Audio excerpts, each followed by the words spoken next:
The fluorescent lights of the hotel conference room buzzed overhead like trapped insects, each flicker sending a fresh wave of exhaustion through my already fatigued mind. I pressed my fingers against my temples, willing away the headache that had been building since 6:01 a.m. 12 hours of consecutive translation work, and the business summit was still going strong. My voice felt raw, my brain foggy from switching between English, Italian, and French without pause. 5-minute break, announced the moderator, and I nearly wept with relief. I grabbed my water bottle and slipped out of the main hall, desperate for a moment of silence away from the corporate jargon and forced networking smiles. The hotel corridor stretched before me, mercifully empty and quiet. My heels clicked against the marble floor as I made my way toward the restroom, passing closed doors bearing names of various breakout sessions and private meetings. That's when I heard it. Voices drifting from a partially open door about 20 feet ahead, raised voices, speaking rapid Italian with a northern accent I recognized instantly. Milanese, probably. Years of studying linguistics at Boston University had trained my ear to catch regional variations, even when I wasn't actively trying to listen. I should have kept walking. Should have minded my own business and focused on getting to the restroom and back before the break ended. But something in the tone made me pause. There was an urgency, a threatening edge that didn't belong in a business hotel hosting a legitimate economic summit. Il denaro deve essere trasferito entro mezzanotte, a man's voice said, low and dangerous. The money must be transferred by midnight. Altrimenti il giudice e sua famiglia pagheranno il prezzo. Otherwise the judge and his family will pay the price. My blood ran cold. I froze in the hallway, my heart suddenly hammering against my ribs. This wasn't business talk. This was something else entirely. Something criminal. Petrova sta diventando un problema, another voice responded, this one rougher, older. Petrova is becoming a problem. Forse è tempo di eliminare il problema in modo permanente. Perhaps it's time to eliminate the problem permanently. I should have run. Every instinct screamed at me to get as far away as possible, but my feet wouldn't move. I stood rooted to the spot, professional curiosity warring with primal fear. Who was Petrova? What judge? What was happening in this sterile, respectable hotel that catered to business executives and conference attendees? Russo vuole farlo sembrare naturale, the first voice continued. Russo wants to make it look natural. Nessuna traccia che porti a noi. No trace leading back to us, Russo. The name detonated in my mind like a bomb. Everyone who worked in international circles had heard whispers about the Russo family. A powerful dynasty with legitimate business holdings stretching across 3 continents, but with persistent rumors of less legitimate enterprises. Money laundering, political corruption, worse. I'd translated for enough corporate events to know how to read between lines, how to catch the things people thought were hidden in foreign languages. But this was something I was never supposed to hear. My phone buzzed in my pocket and I nearly dropped my water bottle. The sudden sound felt deafening in the quiet corridor. My hands shook as I pulled it out. A text from the conference coordinator. Break over in 2 minutes. Need you back. I had to move. Had to get back to the conference hall and pretend I hadn't heard anything. I took a step backward, trying to be silent, but my heel caught on the edge of the carpet runner. The water bottle slipped from my nervous fingers, hitting the marble floor with a hollow plastic thud that echoed through the corridor like a gunshot. The voices inside the room stopped instantly. Time seemed to slow as I watched the door swing fully open. A man emerged, tall and broad-shouldered in an impeccably tailored charcoal suit. His face was all sharp angles, high cheekbones, and a jaw that looked carved from granite. Dark hair swept back from a high forehead, and eyes, cold, calculating eyes the color of slate, fixed on me with laser focus. Mi scusi, I stammered, my Italian suddenly clumsy on my tongue despite years of fluency. Excuse me, I was just looking for the restroom. He studied me for a long moment and I felt stripped bare under that gaze. Like he could see every thought, every fear, every word I'd just overheard. Another man appeared behind him, older, with silver threaded through his dark hair, and a scar running from his left temple to his jaw. Parli Italiano? The first man asked, his voice smooth as silk over steel. You speak Italian? Un po', I lied, trying to downplay my fluency. A little, just basic phrases. For work. His expression didn't change, but something flickered in those cold eyes. Disbelief. Recognition that I was lying. He took a step toward me, and every muscle in my body tensed, preparing to run. "What's your name?" he asked, switching to English. His accent was subtle but present, cultured and educated. "I should get back," I said instead of answering, bending to retrieve my water bottle with trembling hands. "My break is over." I turned to walk away, trying to keep my pace measured and calm when everything in me wanted to sprint. I made it 5 steps before his voice stopped me cold. "Signorina." "Miss." I turned slowly, my heart in my throat. He stood in the center of the corridor now, hands in his pockets, the picture of casual authority. But there was nothing casual about the way he looked at me, like a predator who just identified prey. "The restroom is that way," he said, pointing in the opposite direction I'd been heading. His lips curved into something that might have been a smile on anyone else. On him, it looked dangerous. Unless you weren't really looking for it. Panic surged through me. "Thank you," I managed, my voice barely above a whisper. I forced myself to walk to the restroom he'd indicated, feeling his eyes burning into my back with every step. My hands shook so badly I could barely turn the door handle. Once inside, I leaned against the sink, staring at my reflection in the mirror. My face was pale, green eyes too wide, copper hair escaping from the professional bun I'd pinned it in that morning. What had I done? What had I walked into? I splashed cold water on my face, trying to calm down, trying to think rationally. Maybe I was overreacting. Maybe it was just business talk that sounded more sinister than it was. Maybe Russo was a common name and had nothing to do with the Russo family. But even as I tried to rationalize, I knew better. The way those men had looked at me, the immediate silence when they'd heard me in the corridor, the thinly veiled threat in the tall man's voice when he'd questioned me. I'd stumbled into something dangerous. I had to get through the rest of the day. Had to finish my translation work, collect my payment, and get out of this hotel. Then I'd forget everything I'd heard. Pretend it never happened. The conference coordinator was waiting when I returned to the main hall, tapping her watch impatiently. "You're late. The French delegation is asking for you." I slipped back into my role, my professional mask firmly in place. For the next 3 hours, I translated discussions about market trends and economic forecasts, smiled politely at delegates, and tried desperately to focus on anything except the conversation I'd overheard. But I could feel him watching me. At first, I thought it was paranoia, my mind playing tricks after the corridor encounter. Then I caught a glimpse of charcoal suit in my peripheral vision. He was standing at the back of the conference hall, partially hidden behind a column, those slate eyes fixed on me with unnerving intensity. My voice faltered mid-sentence. The French executive I was translating for frowned slightly, and I quickly recovered, stumbling through the rest of his speech. But my hands were shaking again, and sweat prickled along my hairline despite the aggressive air conditioning. When the session finally ended at 8:01 p.m., I gathered my materials with hurried efficiency. I needed to get my payment from the conference office and leave. My apartment in Brooklyn had never seemed more appealing. Small, cramped, with water stains on the ceiling and neighbors who fought at 2 a.m., but it was safe. It was mine, and it was far away from here. "Excuse me, Miss Shaw?" I jumped at the voice behind me, spinning around to find a young woman in hotel uniform holding an envelope. "Yes?" My voice came out too high, too nervous. "Payment for your translation services today." She handed me the envelope with a professional smile. "The conference coordinator also wanted me to give you this." She produced a second envelope, this one heavier, made of expensive cream-colored paper with my name written across the front in elegant script.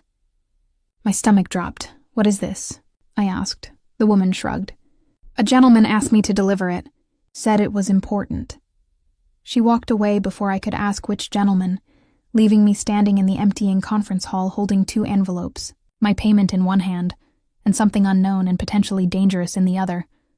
I should have thrown it away, should have walked straight out of the hotel without opening it.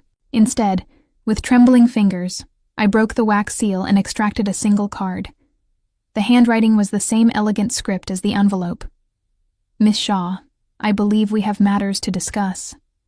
Suite 24 Sept. Come alone. You have 15 minutes before I come find you. Di Russo." The elevator ride to the 24th floor felt like descending into hell, except I was going up. My reflection stared back at me from the polished brass doors. A stranger with wide eyes and skin too pale beneath the harsh lighting. The card felt like it was burning a hole through my blazer pocket where I'd tucked it after reading it 3 times, hoping the words would somehow change. 15 minutes. He'd given me 15 minutes before he came looking for me. I'd already wasted 7 of them standing frozen in the conference hall, debating whether to run. But where would I go? He knew my name, knew I worked as a translator. If someone like Domenico Russo, and I was certain now that's who he was, wanted to find me, my tiny Brooklyn apartment wouldn't keep me safe. The locks I'd installed after moving in last year suddenly seemed laughably inadequate. The elevator chimed softly, announcing the 24th floor. The doors slid open to reveal a corridor vastly different from the lower floors. Here, the carpeting was plush and silent beneath my feet, the walls adorned with original artwork that probably cost more than my entire year's salary. Sconces cast warm, golden light that somehow made the space feel both luxurious and menacing. Suite 2407 sat at the end of the corridor, its double doors imposing and elegant. I stood before them, my hand raised to knock, frozen in indecision for the 100th time. Every rational cell in my brain screamed at me to turn around, to take the stairs down to the lobby and disappear into the New York night, to catch a bus to anywhere that wasn't here. But I'd heard too much. And men like Domenico Russo didn't make idle threats. If he said he'd come find me, he would. Better to face him now, in a public hotel, than wait for him to show up at my apartment at 3 a.m. I knocked twice, the sound seeming to echo forever in the quiet corridor. Enter. His voice came from within, that same smooth command I'd heard in the hallway hours ago. My hand trembled as I turned the handle and pushed open the door. The suite beyond was enormous, easily 3 times the size of my entire apartment. Floor-to-ceiling windows showcased the glittering Manhattan skyline, the city spread out like scattered diamonds against black velvet. The furnishings were elegant and modern, all clean lines and expensive fabrics in shades of cream and charcoal. Domenico Russo stood by the windows, his back to me, hands clasped behind him as he surveyed his kingdom below. He'd removed his suit jacket, revealing a crisp white shirt that emphasized his broad shoulders and lean frame. Even in silhouette, he radiated power and control. "Close the door," he said without turning around. I hesitated, every instinct warning me not to trap myself in a room with this man, but my hand moved of its own accord, pushing the door shut with a soft click that sounded final, irrevocable. "Come here." It wasn't a request. I forced my feet to move across the plush carpet, stopping a careful distance away from him, close enough to hear, far enough to run if necessary, though I suspected running wouldn't help me now. He turned slowly, and for the first time, I saw him clearly in proper lighting. He was younger than I'd initially thought, perhaps 35, though his eyes held the weariness of someone who'd seen far too much. Sharp cheekbones cast shadows across his face, and his jaw was darkened by 5 o'clock shadow that somehow made him look even more dangerous. But it was his eyes that captured me, the same slate gray I'd noticed in the corridor, but now I could see flecks of darker charcoal within them, like storm clouds gathering. "Miss Shaw," he said, my name sounding different in his accented voice, more intimate somehow. "Or may I call you Natalie?" Hearing my first name from his lips sent a chill down my spine. "How did you know your full name?" He moved to a bar cart positioned near the windows, pouring amber liquid into 2 crystal glasses. "Your conference badge had your first name. The rest was simple research." He held out one of the glasses to me. "Scotch. You look like you need it."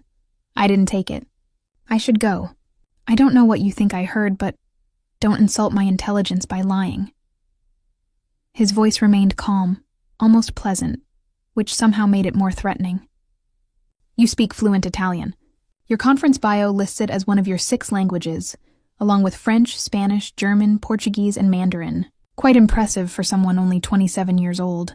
My throat went dry. He'd researched me, thoroughly. "I heard you in the corridor," he continued, setting both glasses down and moving closer. I fought the urge to step back. "The way you froze, the panic in your eyes when you saw me. You understood every word we said. I didn't, please." He raised a hand, silencing me. "We both know the truth. The question now is what to do about it." Fear spiked through me, sharp and acidic. "Are you going to kill me?" Something flickered across his face. Surprise, perhaps, or amusement? If I wanted you dead, you wouldn't have made it to the elevator. The casual way he said it made my knees weak. I reached out to steady myself against the back of a nearby chair, my fingers digging into the expensive fabric. Then what do you want? I managed. He studied me for a long moment, his gaze traveling over my face with unsettling intensity. I felt exposed under that scrutiny, like he was cataloging every detail, every fear, every desperate thought racing through my mind. Sit, he said finally, gesturing to the chair I was already clinging to. I'd rather stand. It wasn't a request, Natalie. The use of my first name, combined with the steel beneath his polite tone, made me sink into the chair. He took a seat across from me, leaning back with casual grace that belied the danger he represented. You heard a private conversation, he began, steepling his fingers beneath his chin. A conversation about matters that could be problematic if shared with the wrong people. I won't tell anyone, I said quickly. I'll forget I heard anything. I just want to go home and what? He interrupted. Pretend this never happened? Return to your life translating corporate speeches and living in your small apartment in Prospect Heights? He tilted his head. Yes, I know where you live. 3rd floor, corner unit, with the fire escape outside your bedroom window that you should really get fixed. The lock is broken. Ice flooded my veins. He'd been to my apartment, or had someone watching it. The thought of him or his men knowing where I slept, where I was vulnerable, made bile rise in my throat. What do you want from me? I whispered. I want to offer you a job. Of all the things I'd expected him to say, that wasn't one of them. I blinked, certain I'd misheard. A job? You're talented, he said, as if we were discussing something mundane like the weather. 6 languages, all fluent. A degree from Boston University in Linguistics and International Relations. You graduated summa cum laude, worked for the UN briefly before taking freelance translation work. He paused. You're also in debt, student loans totaling $87,000. Medical bills from your mother's cancer treatment last year.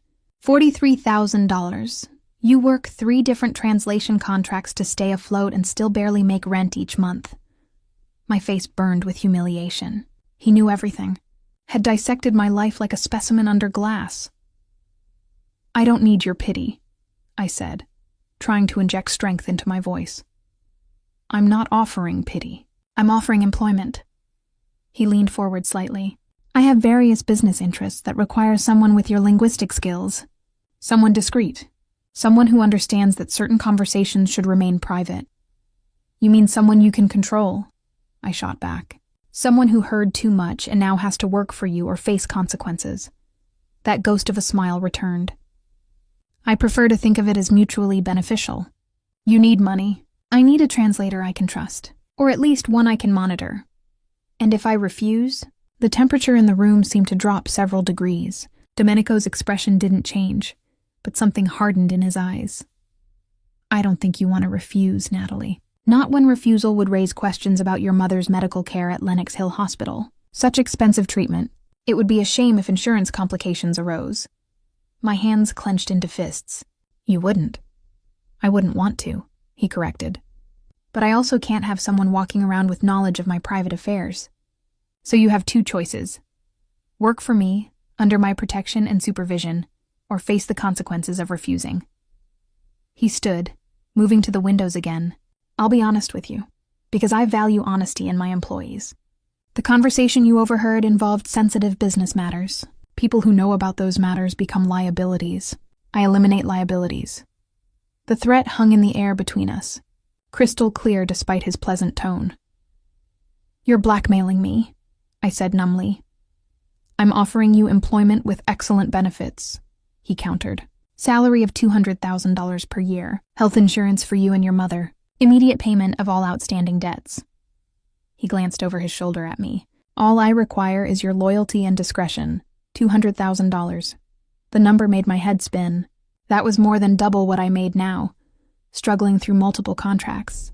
And my mother's medical bills gone, her insurance secured. No more lying awake at 3 a.m., calculating how to make rent and still afford her medication. But it would mean selling my soul to a man who casually discussed eliminating problems permanently. Who knew where I lived and could threaten my mother's care with a single phone call? What kind of translation work? I heard myself ask, hating the surrender in my voice. He turned back to face me fully, satisfaction evident in his expression. Various business meetings, some international travel, occasional document translation. Nothing you're not already qualified to do. And the other part? The part where you eliminate problems? You'll never be asked to participate in anything illegal, he said smoothly. You'll simply translate. What happens with that information afterward is not your concern. It was a lie. We both knew it. The moment I accepted his offer, I'd become complicit in whatever he did. Every conversation I translated, every document I worked on, would make me part of his world. Part of whatever darkness he operated in. I need time to think, I said desperately.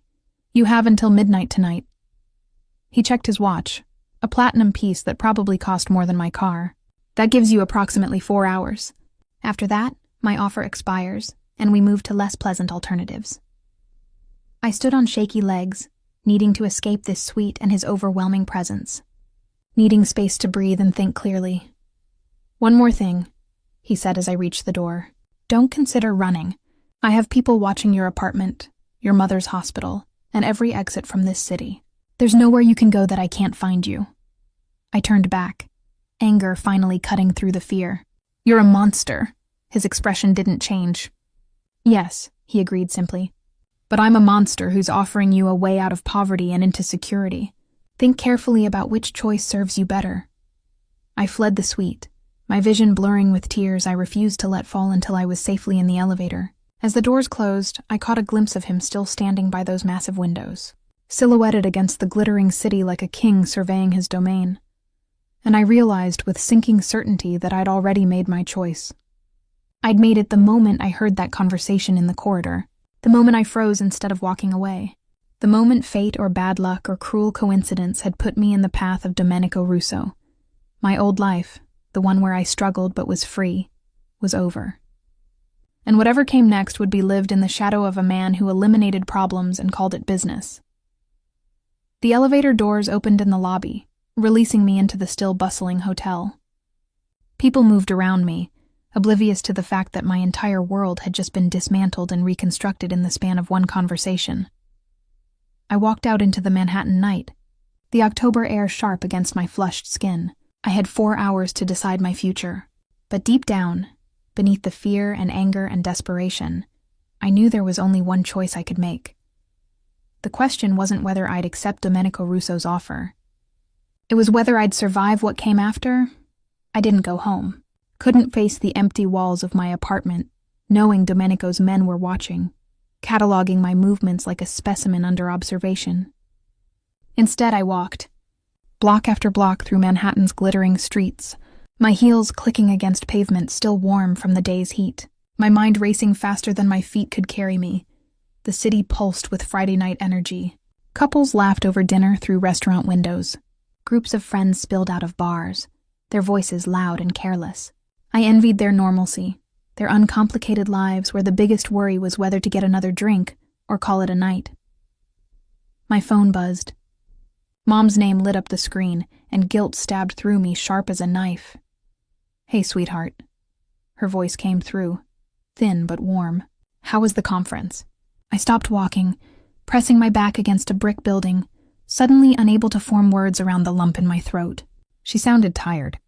The new medication made her exhausted, but at least it was keeping the cancer at bay. At least for now. It was fine, I managed. Long day. How are you feeling? Oh, you know me. Tough as nails. She laughed, but it turned into a cough that lasted too long. When she recovered, her voice had that forced brightness I'd learned to recognize. Listen, honey, I got a call from the hospital today about the bills. They're saying insurance might not cover next month's treatment and... Don't worry about it, I interrupted, my decision crystallizing in that moment, like ice forming over water. I'm handling it. I got a new contract today. Really good money. The lie tasted bitter, but what was one more lie when my entire life was about to become a carefully constructed fiction? Natalie, you don't have to. I want to, Mom. Please, let me take care of this. We talked for a few more minutes, her telling me about the book club at the hospital, and the terrible cafeteria food. Normal things, safe things. I clung to her voice like a lifeline. This connection to the person I'd been before I walked into that hotel corridor and heard words that changed everything. After we hung up, I checked the time. 10:47 p.m., 1 hour and 13 minutes until midnight. Until Domenico Russo's deadline expired, and whatever protection his job offer provided vanished with it. I pulled out the business card he'd pressed into my hand as I left his suite. Heavy cream cardstock with just a phone number embossed in black. No name, no title. Nothing to identify the owner. The calling card of a man who didn't need introduction. My thumb hovered over the digits. Once I made this call, there was no going back. No pretending I'd misunderstood or could somehow slip away unnoticed. I'd be choosing to enter his world, to become part of whatever darkness he operated within. But I'd also be choosing to save my mother. To give her the treatment she needed without bankrupting us both. To maybe, finally, stop drowning in debt and fear. I dialed before I could change my mind. He answered on the first ring. I was beginning to think you'd make me wait until the last minute. I accept, I said, the words coming out steadier than I felt. Your offer, I accept. Silence stretched for 3 heartbeats. Then, good. I'll send a car to your location in 10 minutes. We have paperwork to finalize. Now, it's almost 11 o'clock. I'm a night person, Natalie. You'll learn to be one too. I could hear the satisfaction in his voice. Don't move from where you're standing. The car will find you. He hung up before I could respond. I stared at my phone, reality crashing over me in waves. I'd just agreed to work for a man who'd threatened my mother, who'd researched every detail of my life, who discussed eliminating problems like other people discussed the weather. What had I done? The black Mercedes pulled up exactly 10 minutes later. So sleek and expensive it looked out of place even in Manhattan. The back window rolled down, revealing not Domenico but the older man I'd seen with him in the corridor. Silver threaded through his dark hair, that scar running from temple to jaw giving him the look of an aging warrior. Miss Shaw, he said, his accent thicker than Domenico's. I'm Marco. Please, get in. Every thriller movie I'd ever watched flashed through my mind. Getting into cars with strange men never ended well. But I was past the point of safe choices. I'd crossed that line the moment I accepted Domenico's offer. The interior smelled of leather and expensive cologne. Marco sat across from me, his hands folded calmly in his lap, his dark eyes assessing without judgment. You made the right choice, he said, as the car pulled smoothly into traffic. Did I have a choice? Something that might have been sympathy flickered across his face. There's always a choice, Miss Shaw. The question is whether you can live with the consequences of choosing wrong. He pulled out a tablet, tapping the screen. I need you to read and sign these documents. Standard employment contract, non-disclosure agreement, and acknowledgement of confidentiality requirements. I took the tablet, scanning the contracts with growing dread. The salary was there, $200,000 as promised, health benefits, immediate debt payment. But buried in the legal language were clauses that made my blood run cold. Termination of employment only at employer discretion. Mandatory relocation if deemed necessary for security. Acknowledgement that breach of confidentiality would result in legal action and financial penalties. Financial penalties. That was corporate speak for something much darker, and we both knew it. What happens if I break the confidentiality clause? I asked. Marco's expression didn't change. Don't break it, I signed. What else could I do? Each signature felt like selling another piece of my soul, but maybe souls were overrated when your mother needed medication and you hadn't had a full night's sleep in 3 years. The car didn't take me home. Instead, we drove to a different hotel, even more upscale than the conference venue, the Peninsula. I'd walked past it 100 times, never imagining I'd step inside its gilt-edged doors. Marco led me through the opulent lobby to a private elevator that required a keycard to operate. We rose in silence to the top floor, my reflection staring back at me from mirrored walls. I looked pale and frightened, my copper hair disheveled from hours of walking, my blazer wrinkled. The elevator opened directly into a penthouse suite that made Domenico's earlier accommodations look modest. This was obscene wealth, the kind that most people only glimpsed in movies. Marble floors, crystal chandeliers, and windows that showcased Central Park like a painting. Domenico stood on the terrace, a phone pressed to his ear, speaking rapid Italian. He glanced over as we entered, his expression unreadable, then returned to his conversation. I caught fragments.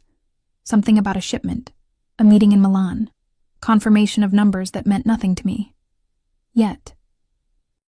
"Wait here," Marco instructed, gesturing to a seating area that probably cost more than my car. He disappeared through a doorway, leaving me alone with my thoughts and growing panic. What was I doing here? It was nearly midnight. I should be home, in bed, not standing in a penthouse with a man who scared me more than anyone I'd ever met. Domenico ended his call and stepped inside, sliding the glass door closed behind him. He'd changed clothes, now wearing dark slacks and a black shirt with the sleeves rolled to his elbows, revealing forearms corded with muscle. Somehow the casual attire made him seem more dangerous, not less. "You signed the contracts," he said. "Statement, not question." "Yes." "Good." He moved to a bar area, pouring himself something amber. "Your debts will be cleared by Monday morning. Your mother's insurance approved for continued treatment. You'll receive your first paycheck next Friday, half deposited to your account, half held in escrow as insurance of your continued cooperation." Of course, he wasn't just buying my loyalty, he was making sure I couldn't run. Half my salary held hostage to my good behavior. "When do I start?" I asked, trying to inject professionalism into my voice. "You already have." He turned to face me fully. "Tomorrow you'll move into an apartment I've arranged in Tribeca. More secure than your current location. Marco will help you pack in the morning. Wait, I can't just move. I have a lease, belongings, the lease will be handled. Bring what matters, the rest will be replaced." His tone left no room for argument. "You work for me now, Natalie. That means I need to know where you are, who you talk to, what you do, for your safety as much as mine. You mean for your control. Call it what you want. The terms don't change." He set down his glass and walked closer, stopping just inside my personal space, close enough that I could smell his cologne, something expensive and woody that probably cost more per ounce than my monthly grocery budget. "I'm not an unreasonable man. Follow the rules. Do your job, and you'll be well compensated and protected. Cross me, and you'll wish you'd never heard Italian in your life." The threat was crystal clear despite his calm delivery. I met his eyes, refusing to look away even though everything in me wanted to. I wouldn't give him the satisfaction of seeing me cower. "Are we clear?" he asked. "Perfectly. Good." He stepped back and I could breathe again. "Marco will take you home. Pack a bag for tomorrow. Comfortable clothes, professional attire. We leave for Milan on Sunday." "Milan? You didn't mention travel in the contract." "I mentioned occasional international travel. Consider this occasional." He pulled his phone out again, already moving on to his next task. "You'll need a passport." "Do you have one?" "Yes, but nothing. We're attending a business meeting. You'll translate. That's your job." He glanced up, those slate eyes pinning me in place. "Unless you're having second thoughts." I wasn't stupid enough to admit the truth. No second thoughts." "Excellent. Marco will brief you on the meeting details tomorrow. Get some sleep. You look exhausted, dismissed. Like I was just another employee, another tool in his arsenal, which I suppose I was now." The realization sat heavy in my chest as Marco reappeared and gestured for me to follow. The car ride back to Brooklyn felt surreal. Marco remained silent, but I caught him watching me in the reflection of the window, his expression thoughtful. "You're wondering if you made a mistake," he said finally. I didn't bother denying it. "Wouldn't you?" "Probably." He shifted, leaning forward slightly. "But I'll tell you something, Miss Shaw. I've worked for Domenico for 15 years. In that time, I've seen him deal with countless problems, countless people who crossed him or got in his way." He paused. "He could have made you disappear. Could have solved his problem the easy way. The fact that he offered you employment instead tells me something." "What?" "That he saw value in you beyond just silence. Domenico doesn't waste resources. If he's investing in you, it's because he believes you're worth the investment." Marco sat back. "Don't prove him wrong." We pulled up outside my building, shabby and tired compared to the glittering Manhattan towers I'd just left. My apartment windows were dark, but I noticed a black SUV parked half a block down, its occupants barely visible through tinted glass. They'll watch all night, Marco said, following my gaze. For your protection. Or to make sure I don't run. Both can be true. He handed me a business card, different from Domenico's. This one had a name, Marco Castellano, and a phone number. If you need anything, call. I'll be here at 8:01 a.m. to help you pack. I climbed out of the car, my legs shaky from exhaustion and stress. My building's door stuck as always, requiring 2 hard pulls before it gave way. The hallway smelled of someone's dinner, garlic and tomatoes, and old carpet. Home. For one more night. My apartment felt smaller than ever when I let myself in. I stood in the center of my tiny living room, taking in the secondhand furniture and the crack in the ceiling I'd been meaning to patch for months. This had been my sanctuary, my hard-won independence after Boston, after the relationship that had nearly broken me, after clawing my way to something that was mine. Now it was just a temporary stop on the way to something I couldn't yet comprehend. I packed mechanically, pulling clothes from my closet, gathering toiletries, packing the few photographs I couldn't bear to leave. My mother smiling before she got sick. My graduation photo. The picture of my father before he died when I was 12. My phone buzzed with a text from an unknown number. Sleep well. Tomorrow your new life begins. Dar Domenico Russo. Even his texts felt like commands. I didn't sleep well. I didn't sleep at all. I lay in my bed, staring at the water-stained ceiling, watching shadows move across the wall as cars passed outside. The fire escape rattled in the wind. That broken lock Domenico had mentioned banging softly. He was right about that, as he seemed to be right about everything. I should have fixed it months ago, but I'd been too busy working, too stressed about money, too focused on survival to worry about maybes and what-ifs. Now the what-ifs had caught up with me, and survival meant something entirely different. It meant working for a man who operated in shadows, who made people disappear, who'd researched every vulnerability I had and weaponized them with surgical precision. Dawn crept through my window, painting everything in shades of gray. In a few hours, Marco would arrive. I'd pack up my life, what little of it fit in suitcases. I'd move to an apartment I'd never seen, in a neighborhood I'd only visited as a tourist. I'd become someone new. Someone who worked for Domenico Russo. Someone who translated conversations that could get people killed. Someone who'd sold her freedom for her mother's life and called it a good deal. The funny thing was, I'd do it again. Would make the same choice 100 times over if it meant my mother got to live. If it meant she didn't spend her final months, weeks, days worrying about bills and bankruptcy and leaving me with nothing but debt. Maybe that made me weak. Or maybe it made me human. I got up as the sun finally broke over the horizon, splashing gold across my shabby room. I made coffee in my ancient coffee maker, drank it standing at the window, watching my neighborhood wake up. The bodega owner across the street rolled up his gate. A mother walked past with a stroller. Normal people living normal lives. I was no longer one of them, and I never would be again. Marco arrived at exactly 8:00 a.m. as promised.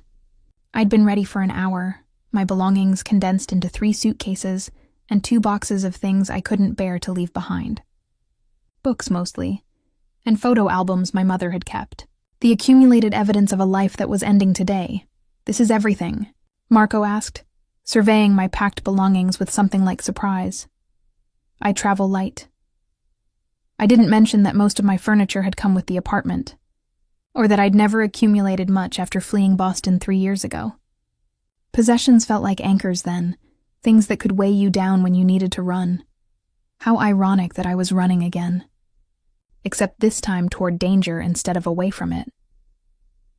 2 of Marco's men, silent and efficient, carried my things down to the waiting SUV.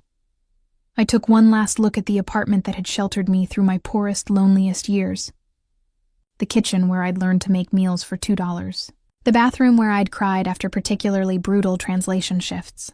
The bedroom where I'd lain awake calculating impossible budgets. Ready? Marco asked gently. No.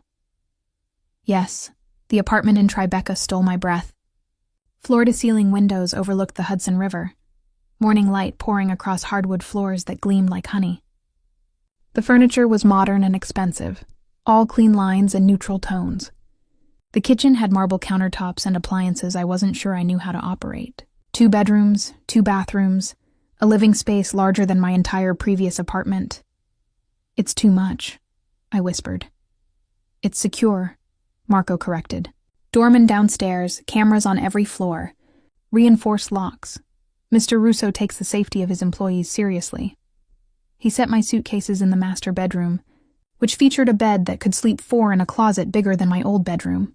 "Unpack, get settled. I'll be back at 2:00 p.m. to brief you on the Milan meeting." "Marco," I called as he headed for the door. He turned, one eyebrow raised. "Why does he need me?"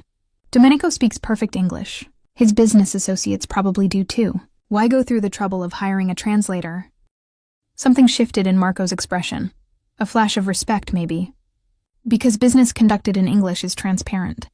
Everyone understands, everyone hears. Business conducted in Italian, French, Mandarin, that creates layers. Privacy, control of information." He paused. "Mr. Russo's empire is built on knowing what others don't. You'll help him maintain that advantage." After he left, I wandered through the apartment like a ghost haunting someone else's life. I opened cabinets to find them stocked with expensive cookware. The refrigerator held basics: milk, eggs, fresh vegetables, and bread. Someone had prepared for my arrival with disturbing thoroughness. In the bathroom, luxury toiletries lined the counter. Designer brands I'd only seen in magazines. Plush towels hung from heated racks. The shower was large enough for 3 people. With multiple heads and controls, I'd need an instruction manual to understand. I unpacked mechanically, hanging my discount clothes in that massive closet where they looked pathetic and lost. My few books went on built-in shelves in the living room, surrounded by empty space that emphasized how little I owned. The photos of my mother and father found a home on the dresser in my new bedroom. My phone buzzed. Another text from Domenico's number. "How's the new place?" I stared at the message, unsettled by his timing. Was he watching somehow? Or just checking in on his investment? "It's fine," I typed back. "Thank you." 3 dots appeared then. "Don't thank me. You're earning it. See you tonight for dinner. 7 p.m. Marco will bring you. Dinner. With Domenico." The thought sent anxiety spiking through my chest. I'd hoped for time to adjust, to process everything before facing him again, but apparently I was on his schedule now. My time, my choices, all belonged to him. I spent the afternoon trying to distract myself. I researched Milan, reading about the city I'd be visiting for the first time. I practiced my Italian, running through business phrases and formal vocabulary.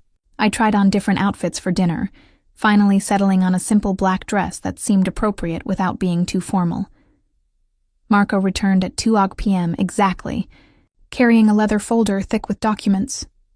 "The Milan meeting," he began, settling into the living room couch while I took the chair across from him. "Mr. Russo is negotiating a partnership with the Lombardi family. Import-export, primarily textiles and luxury goods." "Primarily?" I caught the word. "The Lombardis have other interests, as does Mr. Russo. Your job is to translate only what's said in the meeting. Nothing more, nothing less. Don't interpret. Don't add context. Don't offer opinions. Just words." His dark eyes held mine. "And what you hear stays confidential. Always." The contract covered that pretty clearly. The contract is a formality. I'm telling you this for your own safety. He pulled out a photo from the folder, sliding it across the coffee table. A man in his 50s, silver-haired and distinguished, smiled from what looked like a corporate headshot. Antonio Lombardi. Charming, educated, ruthless. He'll try to engage you in conversation, make you feel comfortable. Don't let him. Why not? Because he'll be testing you, seeing if you're loyal to Domenico, or if you can be turned. Marco produced another photo, this one of a younger man with cold eyes and a cruel mouth. His son Luca. Avoid him entirely. He has a reputation with women, and not a good one. The warning made my skin crawl. I studied the photos, memorizing faces, trying to prepare for dangers I couldn't fully understand. "What exactly does Domenico do?" I asked. "His real business, not the corporate facade." Marco was silent for a long moment. "That's not a question you want answered, Miss Shaw." "But I'm already involved. I signed the contracts. I'm moving to Milan for a meeting. Don't I deserve to know what I'm part of? Knowing makes you complicit. Ignorance offers some protection." He began gathering the photos. Take my advice. Do your job, take your pay, and don't ask questions that could get you hurt. But I couldn't let it go. The conversation I overheard. About the judge and Petrova. What happened to them? Marco's expression went cold. Nothing you need to concern yourself with. Those problems were resolved. Resolved. Such a clinical word for whatever dark fate had befallen those people. I thought of the judge. Probably someone with a family, with a life that ended because he got in Domenico's way. I thought of Petrova, whoever they were, eliminated like an error in a ledger. And I was helping him now. Facilitating his business, making his communications easier, enabling whatever he did in the shadows. I see you're having doubts, Marco observed. Wouldn't you? I had mine 15 years ago when Domenico pulled me out of a situation that would have killed me. I decided loyalty to him was better than whatever alternative I faced. He stood, preparing to leave. You'll face that same choice repeatedly, Miss Shaw. Every time you translate, every time you hear something you wish you hadn't. Choose loyalty. It's safer. After he left, I sat in my expensive new apartment with its river views and designer furniture, feeling more trapped than I ever had in my cramped Brooklyn walk-up. At least there, I'd been poor but free. Here I was comfortable but owned. I dressed for dinner with shaking hands. The black dress fit well. Professional without being provocative. I applied minimal makeup, not wanting to appear like I was trying too hard. My copper hair I pulled back in a low bun, sleek and controlled. Marco collected me at 6:45 p.m., his expression approving when he saw me. Perfect. Elegant but understated. Mr. Russo will be pleased. The restaurant was exclusive, the kind of place that didn't have prices on the menu, because if you needed to ask, you couldn't afford it. The maitre d' recognized Marco immediately, leading us through the main dining room to a private area and back. Domenico sat alone at a table set for two, candlelight casting shadows across his sharp features. He dressed in a dark suit, crisp white shirt open at the collar, no tie. He looked up as I approached, and something flickered in his slate eyes. Appreciation, maybe, or calculation. Natalie. He stood, the gesture oddly courteous from a man who'd threatened my mother. You look lovely. Thank you. I took the seat Marco pulled out for me, acutely aware of Domenico's gaze tracking my every movement. Wine? Domenico gestured to the bottle already open, something red and expensive. Water is fine. Afraid I'll get you drunk and extract secrets? His lips curved into that dangerous smile. I don't need alcohol for that. I'm very skilled at getting what I want. The waiter appeared, saving me from responding. Domenico ordered for both of us in flawless Italian, his accent Roman, I realized. Not Milanese like Marco's. The choices he made showed sophistication. Seasonal vegetables, fresh pasta, delicate fish. Nothing heavy. Nothing that would make me sleepy or uncomfortable. You're analyzing my food choices, he observed once the waiter departed, wondering what they reveal about me. You're observant. It's how I've survived this long. He leaned back, studying me with unnerving intensity. Tell me about your father. The question caught me off guard. What? Your father. Marco's research says he died when you were 12. Heart attack. I'm curious about him. Why? Suspicion sharpened my voice. Because I want to understand what shaped you, who you are beneath the fear and resentment. He swirled wine in his glass. You could have run today, could have disappeared while Marco was helping you move. But you stayed. That suggests loyalty or fear or both. Maybe I just want my mother to live. That's part of it. But there's something else. He set down his glass. Your father was a translator too. Worked for the State Department. He taught you Italian when you were 5, French at 7. He died suddenly, left your mother with nothing. You were smart enough for scholarships, but still graduated with crushing debt because your mother got sick sophomore year. You've been struggling ever since, working yourself to exhaustion trying to save someone who's already dying. His words hit like physical blows. Don't talk about my mother like that. I'm not being cruel. I'm being honest. His expression softened slightly.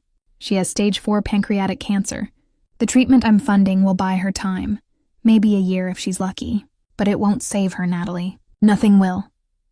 Tears burned behind my eyes, but I refused to let them fall. That year matters. Every day with her matters. I know. And he sounded like he actually meant it. My mother died when I was 17. Cancer too. I'd give anything for one more year with her. The confession surprised me, humanized him in a way I didn't want. It was easier to hate him as a monster than to see him as someone who'd also lost, who'd also watched someone he loved waste away. Is that why you're doing this? I asked. Helping me with her treatment? Because of your mother? Partly. Also because I need you compliant and focused, and you can't be either if you're drowning in medical debt and grief. He paused as our food arrived, waiting until the waiter departed before continuing. I'm not a good man, Natalie. I won't pretend otherwise. But I take care of the people who work for me. Loyalty runs both ways, unless they become problems. Then you eliminate them, yes. No hesitation, no apology. That's the reality of my world. You're in it now, which means you need to understand the rules. Follow them, and you'll be protected, compensated, and safe. Break them, and there will be consequences. I pushed food around my plate, appetite gone. How do you live with it, knowing people die because of decisions you make? By remembering that this world existed long before me and will continue long after. I didn't create the darkness, Natalie. I just learned to navigate it. He cut his fish with precise movements. You'll learn too. It gets easier. I don't want it to get easier. I don't want to become someone who's comfortable with this. Then you'll struggle. He met my eyes across the table. But you'll survive. And sometimes survival is enough. We ate in tense silence, the weight of unspoken things pressing down between us. Finally, Domenico spoke again, his tone more businesslike. The Milan meeting is Monday. We fly out Sunday afternoon. Pack for a week, business professional attire. I'll have Marco send you a detailed briefing tomorrow. He paused. Do you have questions about expectations? Just translate? Nothing else? Nothing else. You'll stand slightly behind and to my right. Translate conversations as they happen. Maintain professional demeanor at all times. His eyes hardened. And Natalie, if Antonio or Luca Lombardi attempt to engage you privately, you decline. Politely but firmly. Understood? Why would they? Because they'll want to know if you can be turned. If you're truly loyal to me, or if you're vulnerable to outside influence. He leaned forward. You're not just my translator. You're a reflection of my organization. Any weakness you show is a weakness in me. The pressure of that responsibility settled over my shoulders like a physical weight. I wasn't just responsible for my own safety anymore. I was representing him. His power. His control. I understand, I said quietly. Good. He signaled for the check, which appeared and disappeared without me seeing a total. Marco will take you home. Get rest. Sunday will be a long day. I stood, relieved to escape his intense presence, but as I turned to leave, his voice stopped me. Natalie. I looked back. His expression was unreadable, shadows and candlelight playing across his features. You made the right choice. I know it doesn't feel that way now, but in time you'll see. I didn't respond. Couldn't, because I wasn't sure he was right. Wasn't sure there was a right choice in situations like this. Only varying shades of wrong. Marco drove me back to Tribeca in silence, seeming to sense my need for quiet. The apartment felt empty when I let myself in, all that space and luxury somehow emphasizing my isolation. I stood at the windows, looking out over the Hudson, watching lights reflect on dark water. Somewhere out there, my mother slept in her hospital room, unaware that her daughter had sold her soul to pay for her care. Unaware that the money keeping her alive came from a man who made people disappear. Would she approve? Would she understand? Or would she be horrified by the choice I'd made? I'd never know, because I could never tell her. Just like I could never tell anyone what I'd heard that day in the corridor, what I was doing now, who I'd become. Domenico was right about one thing. I was in his world now, and there was no going back. Sunday arrived too quickly. I'd spent Saturday in a haze of preparation, reviewing Italian business terminology until the words blurred together, researching the Lombardi family through carefully worded searches that wouldn't raise flags, and trying on every piece of professional clothing I owned. None of it felt adequate. Marco arrived at noon with garment bags draped over his arm and a knowing smile. Mr. Russo thought you might need appropriate attire for Milan. Inside the bags were outfits that probably cost more than 6 months of my old rent. Tailored blazers in charcoal and navy, silk blouses in cream and dove gray. pencil skirts that would fit perfectly, designer shoes with red soles I recognized from magazine spreads. Even the undergarments were luxury brands, everything chosen with impeccable taste. "I can't accept these," I protested weakly. "You already did when you signed the contract. Professional attire is provided." Marco hung the bags in my closet with careful precision. "Mr. Russo has specific expectations about presentation. You represent him now." Right. I was a reflection of his power, his control. Another possession to be dressed appropriately and displayed as evidence of his wealth. The private jet waiting at Teterboro Airport made the hotel suite seem modest. All cream leather and polished wood, with seats that reclined into beds and a crew that materialized the moment anyone needed anything. Domenico was already aboard when Marco and I arrived, seated at a table covered in documents, his attention focused on a laptop screen. "Natalie." He glanced up briefly, his slate eyes sweeping over me in assessment. I'd worn one of the new outfits, a navy suit with a cream blouse, my copper hair pulled back severely. His slight nod suggested approval. "We'll go over the meeting parameters during the flight. Make yourself comfortable." Comfortable seemed impossible at 30,000 feet, trapped in luxury with a man who owned me. But I took a seat across from him, accepting espresso from the flight attendant, trying to project calm professionalism while my stomach churned. Once we reached cruising altitude, Domenico closed his laptop and gave me his full attention. The intensity of his focus was unnerving, like standing in a spotlight with nowhere to hide. "Antonio Lombardi has controlled Milan's import-export sector for 30 years, he began, sliding a folder across the table. "Legitimate business on the surface, but his real profit comes from moving goods that aren't listed on customs forms. Art, antiquities, certain pharmaceuticals. He's careful, connected, and extremely paranoid." I opened the folder, finding detailed dossiers on the Lombardi family. Antonio with his distinguished silver hair and grandfather smile. His son Luca, handsome in a cruel way, with eyes that held nothing warm. His daughter Sophia, who apparently ran the legitimate side of operations. Various associates, bodyguards, business partners. "Why does he want to partner with you?" I asked. "Because I control ports in New York and Miami that he needs access to, and because I have connections in Eastern Europe that would benefit his operations." Domenico leaned back, studying me. "This is a mutually beneficial arrangement, assuming we can agree on terms. And if you can't? Then we part professionally and find other solutions." His tone suggested those solutions might be less than peaceful. "Your role is simple. I'll speak in English during the main negotiations, establishing public positions, but there will be moments when Antonio and I switch to Italian, discussing things we don't want others to hear. That's when your skills become crucial. You'll translate those private exchanges for my later review, catching any nuances or implied threats I might miss in real time. You speak Italian fluently. Why do you need me to catch nuances?" Something flashed in his eyes. Appreciation, maybe, for my directness? Because when I'm negotiating, I'm focused on strategy, on reading body language and power dynamics. I need someone else listening purely to words, catching double meanings, or cultural references that might signal hidden agendas. He paused. "Antonio is Sicilian. They have ways of communicating threats that sound like pleasantries. I need you to identify those."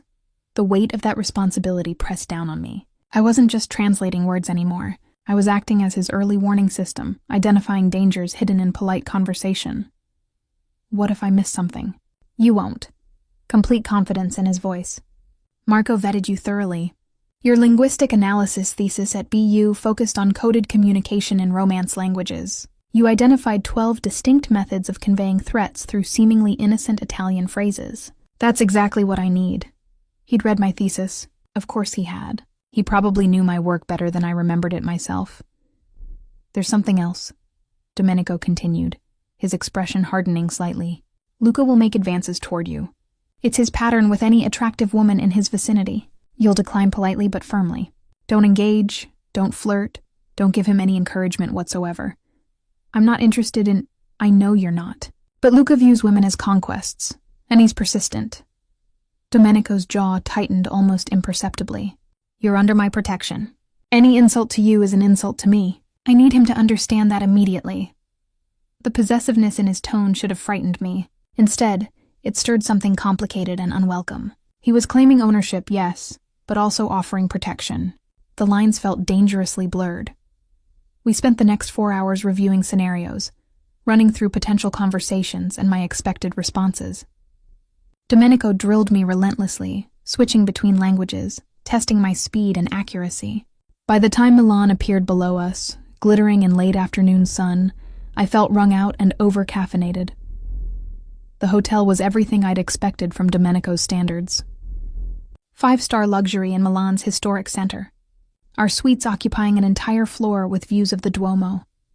My room connected to his through an interior door that I noticed had no lock on my side. Unpack and rest, Domenico instructed as bellhops delivered our luggage. We have dinner with the Lombardis at 8. Wear the black dress Marco included. Simple jewelry, professional hair and makeup. He disappeared into his suite before I could respond, leaving me alone in opulence that felt more like a gilded cage. I did as instructed, unpacking with mechanical efficiency, then showering in a bathroom larger than my old bedroom. The dress Marco had chosen was perfect, elegant and sophisticated without being overtly sexy. Designer black fabric that skimmed my curves and ended just above my knees.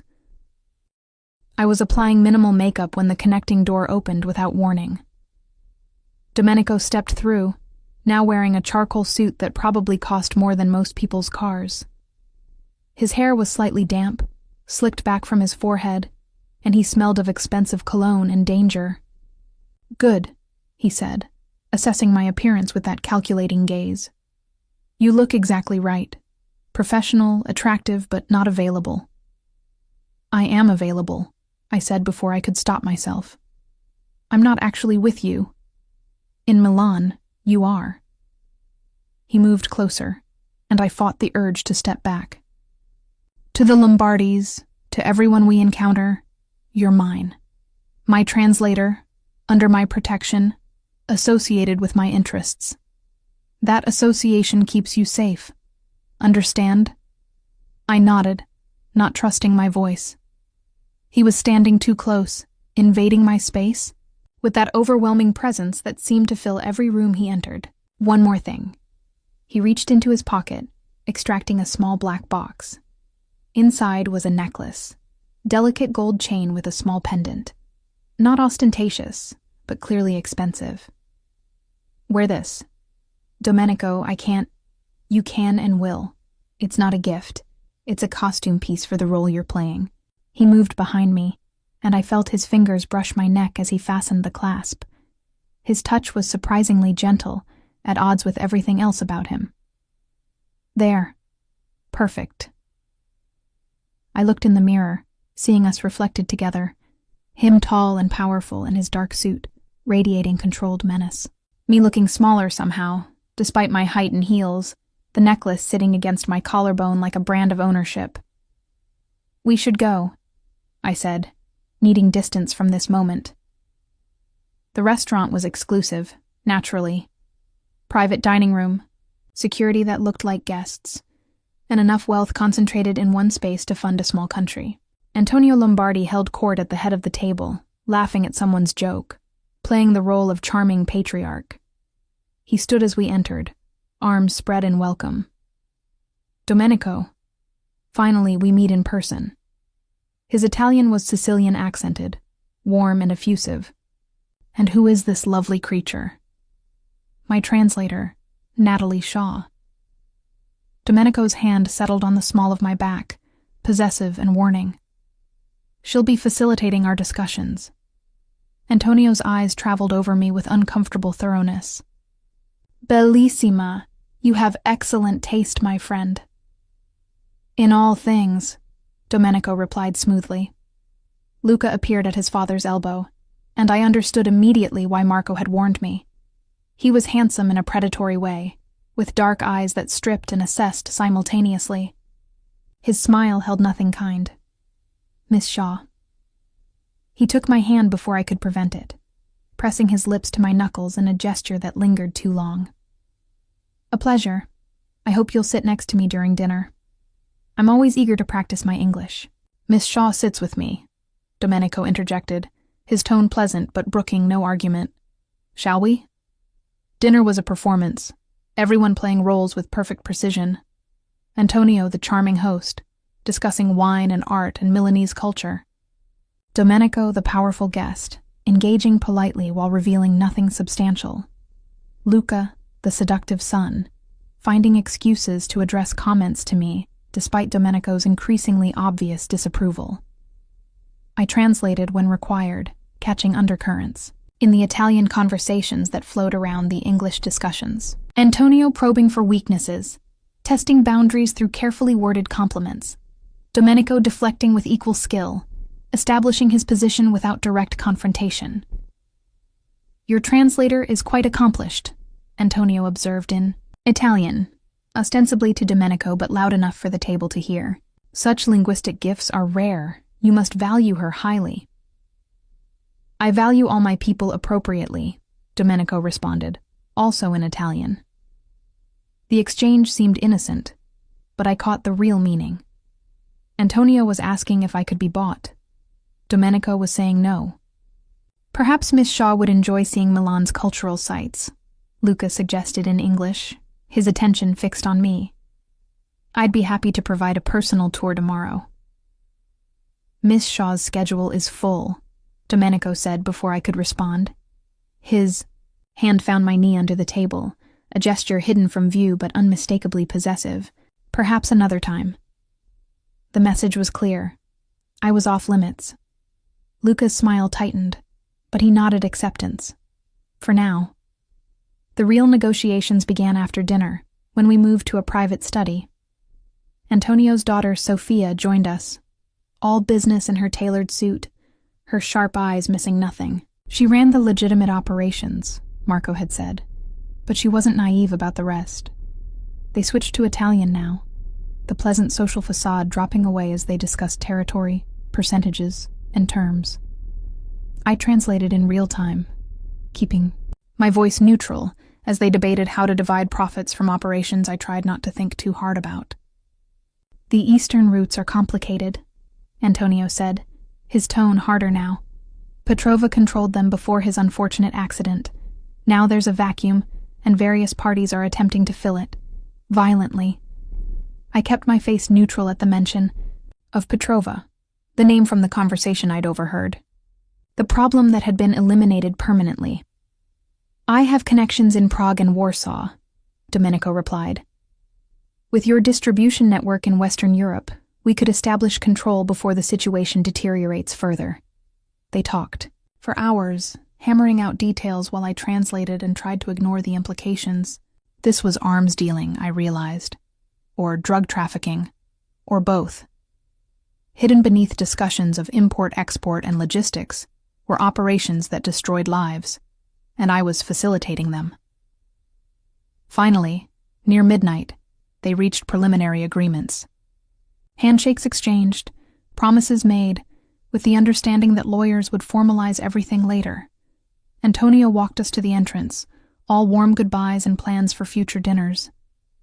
"Your translator performed excellently," he said to Domenico in Italian. "So professional, so accurate, a valuable asset." "I'm aware of her value," Domenico responded, his hand settling possessively on my waist, "which is why I protect it carefully." In the car back to the hotel, silence stretched between us. Domenico stared out the window at Milan's nighttime streets, his expression unreadable. Finally he spoke. "You did well tonight. Better than I expected for your first negotiation." I translated words. That's all. "You did more than that. You caught the threat in Antonio's comment about Petrova. I saw your recognition." He turned to face me. "And you didn't react when Luca put his hand on your arm during dinner. Professional, despite provocation." I'd tried to forget that moment, Luca's fingers trailing down my forearm while he asked some innocuous question. The touch had made my skin crawl, but I'd smiled politely and stepped away. "I want to go home," I said quietly. "We have 3 more days of meetings. I mean after. I want to go back to New York and pretend this isn't my life now." "You can't pretend away reality, Natalie." His voice softened slightly. "But you can learn to navigate it. I'll teach you how. Back at the hotel, he walked me to my suite door, his presence overwhelming in the quiet corridor. Get rest. Tomorrow we tour Antonio's facilities, then dinner again. More performance, more translation. Will it always be like this? Playing roles, facilitating deals I don't want to understand? Yes. Brutal honesty. That's the job. That's what you agreed to. He turned to leave, but I caught his arm without thinking. He froze, looking down at my hand on his sleeve, then up to meet my eyes. What happens if I can't do this? I whispered. If it becomes too much? For a moment, something almost human flickered across his face. Then I'll help you carry the weight until you can. I don't abandon my people, Natalie. Remember that. He disappeared into his suite, leaving me alone with promises that felt like threats, and threats that sounded like protection. I locked my door, knowing it was futile since he controlled the connecting entrance, and lay awake staring at the ceiling. Somewhere in the city, Antonio Lombardi was probably celebrating his new partnership. Luca was likely planning how to corner me alone despite Domenico's warnings. And Domenico himself was on the other side of that unlocked door, a man who eliminated problems and called it business. And I was here, complicit in all of it, bought and paid for with my mother's life. The next 3 days in Milan blurred together, in an exhausting parade of meetings, dinners, and carefully staged performances. I translated conversations about shipments and territories, smiled politely while dodging Luca's increasingly bold advances, and tried not to think too deeply about what I was enabling. By Thursday morning, when we finally boarded Domenico's jet for the return flight, I felt hollowed out, emotionally depleted in a way no amount of sleep could fix. You're quiet, Domenico observed once we reached cruising altitude. He'd been working on his laptop but now gave me his full attention, those slate eyes missing nothing. Just tired. It's more than that. He closed the computer. Talk to me. About what? How I spent 3 days helping you negotiate deals that probably get people killed? How I smiled and translated while men discussed human lives like they were commodities? The words spilled out before I could stop them. Weeks of suppressed emotion finally breaking through. Domenico's expression didn't change. Yes, tell me how that made you feel. Does it matter? I don't have a choice. You always have a choice, Natalie. You chose to accept my offer. You chose to get on this plane to Milan. You're choosing every moment to continue. He leaned forward slightly. I won't pretend your choices are easy or that the options are fair. But they're still choices. I looked away, unable to hold his intense gaze. My mother called yesterday. She said the new treatment is working, that she feels stronger. She was so happy, so grateful. My voice cracked. She has no idea what I did to give her that. Would you undo it? If you could go back to that corridor, walk past that door without hearing, would you? The question hung between us. I wanted to say yes, wanted to believe I'd choose differently. But the image of my mother's face, the relief in her voice, the possibility of one more year together, it made the answer complicated. I don't know, I whispered. At least you're honest. He stood, moving to the bar and pouring 2 glasses of whiskey. He pressed one into my hand despite my protest. Drink, it'll help. The whiskey burned going down, warming me from the inside. Domenico sat beside me, close enough that I could smell his cologne, feel the heat radiating from him. My father was a difficult man, he said suddenly. Violent, controlling, built his empire on fear. When I was 17, I watched him beat my mother so badly she couldn't walk. 3 days later, she died from internal bleeding he'd caused. His voice remained steady, emotionless, like reciting facts from someone else's life. The official story was an aneurysm. Sudden, tragic, unavoidable. Everyone believed it because my father had power, connections, money. I turned to look at him, seeing past the controlled facade to something raw beneath. I'm sorry. Don't be. I killed him 6 months later. Made it look like a heart attack. He met my eyes, no apology in his expression. I was 17, and I murdered my father to take his empire and avenge my mother. That's who I am, Natalie. That's who you work for now. The confession should have terrified me. Instead, it explained so much about the man beside me. The control he demanded, the protection he offered, the brutal efficiency with which he eliminated threats. Why are you telling me this? Because you need to understand. This world doesn't allow for innocence or neutrality. You're either predator or prey, and I refuse to be prey ever again. He took my whiskey glass, setting it aside, then captured my chin gently, forcing me to meet his eyes. You're not prey either, Natalie. You're stronger than you think. These 3 days prove that.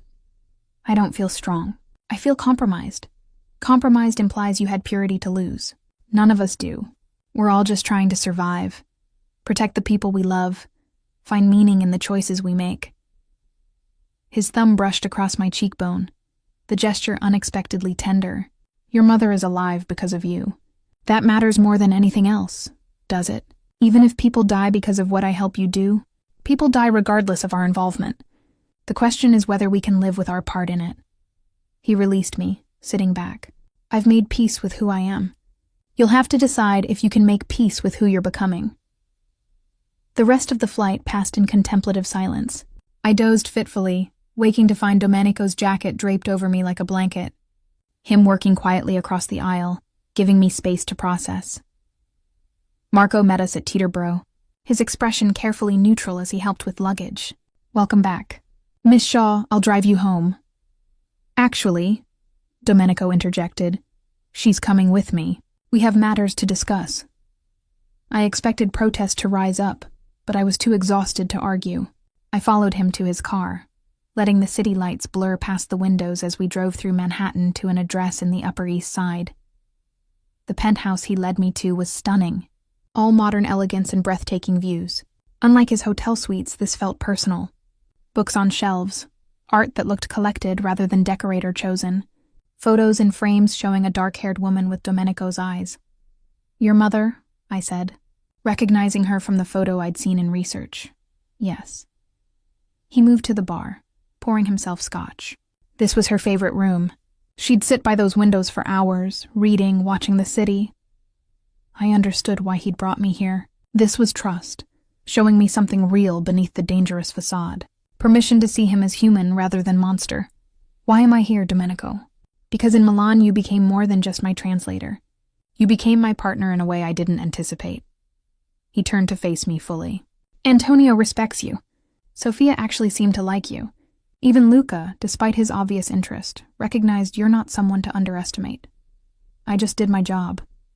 You did more. You navigated a dangerous situation with grace, caught threats I might have missed, and represented my interests perfectly. He set down his glass. I'm doubling your salary, effective immediately. $400,000 annually. The number stunned me. That's too much.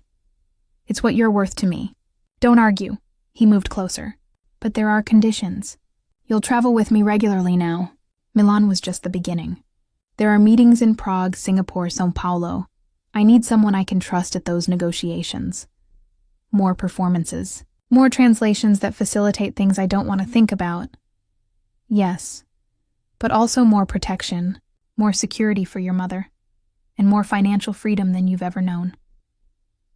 His hand came up, tucking a strand of copper hair behind my ear. You're mine now, Natalie.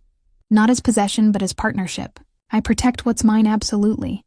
The possessiveness should have frightened me. Instead, exhaustion and emotion made me lean into his touch, craving comfort from the only person who understood the impossible position I occupied.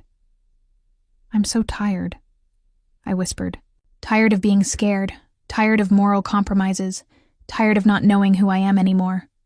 Then rest. He guided me to a leather sofa sitting beside me. You're safe here. Always.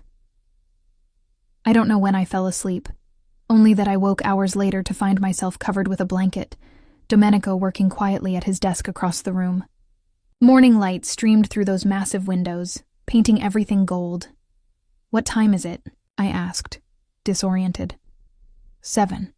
I have a meeting at 9, but Marco will take you home whenever you're ready. He stood, moving to sit on the coffee table facing me. How do you feel? Less fractured. It was true. Something about sleeping in his space, under his protection, had quieted the constant anxiety I'd carried for weeks. Thank you for not taking advantage. I'm many things, Natalie, but I don't prey on vulnerable women. His expression turned serious. What happened between us last night, showing you this place, it means something. You understand that? I nodded slowly, recognizing the shift that had occurred. We'd crossed some invisible line from employer-employee into something more complex. More dangerous. I should go, I said, standing. My mother's expecting a call. Domenico walked me to the door, his hand settling on my waist in that possessive gesture I was beginning to recognize. Dinner tonight. There's someone I want you to meet. Who? A friend. Someone who can teach you things I can't. He pressed a key into my palm. For here, in case you need somewhere safe. The key felt heavy, weighted with implications I wasn't ready to examine. I pocketed it anyway, knowing I'd probably use it eventually. Because Domenico was right about one thing. I was his now, bound by contracts and debts and choices that couldn't be unmade. Marco drove me back to Tribeca in comfortable silence. My apartment felt different somehow, less like a cage and more like a temporary refuge. I showered, changed, then called my mother. Sweetheart. Her voice was stronger than I'd heard in months. The doctors are amazed at my progress. They're talking about remission, can you believe it? Remission. The word sent tears streaming down my face. Worth it, I told myself. Everything I'd done, everything I'd become, was worth it for this moment. That's wonderful. Mom, I'm so happy for you. We talked for an hour, her sharing hospital gossip and treatment updates, me carefully editing my life to exclude anything that would worry her.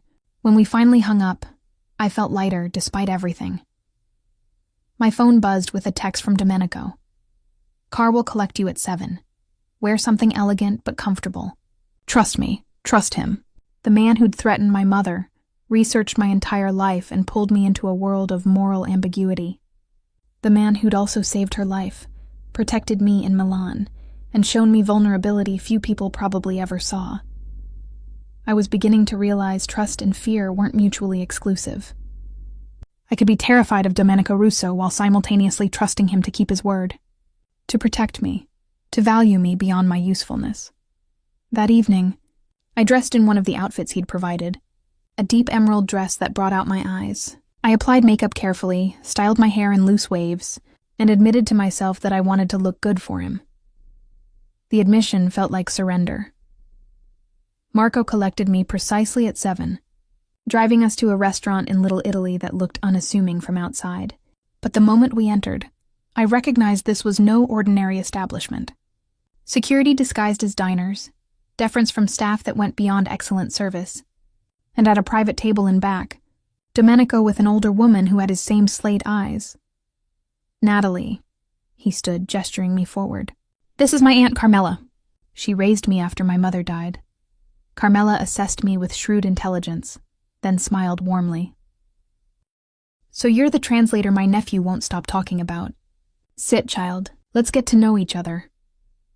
The evening that followed was surreal. Carmela told stories about young Domenico, humanizing the dangerous man beside me. She asked about my family, my education, my life, with genuine interest that felt maternal.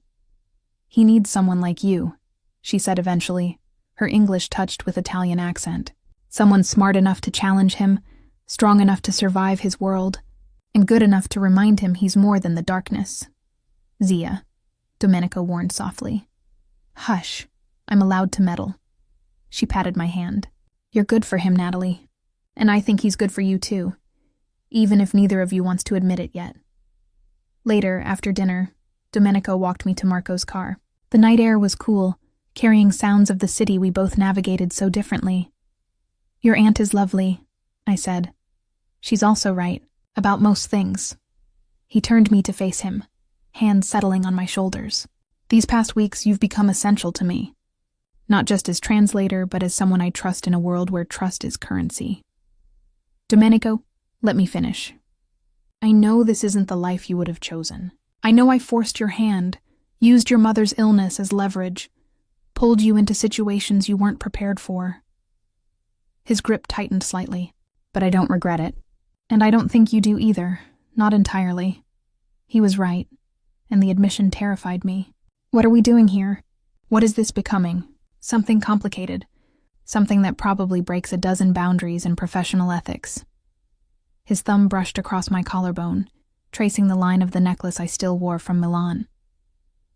But also something real. Maybe the only real thing in my life right now. Before I could respond, he kissed me, gentle at first, questioning, giving me chance to pull away. When I didn't, when I instead gripped his jacket and pulled him closer, the kiss deepened into something desperate and claiming. We broke apart breathless, his forehead resting against mine. "This changes everything," I whispered. "It was already changed. We're just acknowledging it now." He stepped back, his expression unreadable again. "Go home. Think about what you want. We'll talk tomorrow." Marco drove me back to Tribeca, but my mind stayed with Domenico, replaying that kiss, those words, the impossible situation we'd created. I stood at my windows overlooking the Hudson, the key to his penthouse burning a hole in my pocket. I'd translated a conversation by accident and lost my freedom. Been threatened and blackmailed into service, watched my morals compromise and my life reshape around a dangerous man's world. But I'd also saved my mother. Found protection and partnership. Discovered strength I didn't know I possessed. And maybe, terrifyingly, found something like love in the most unlikely place. My phone buzzed one final time. Domenico's message was simple. "Sleep well. Tomorrow we start planning Prague. Together. Together. Not employer and employee, not captor and captive, but partners navigating darkness, finding light in each other's presence, building something neither of us expected from the ashes of the life I used to know." I typed back, "Together," and meant it.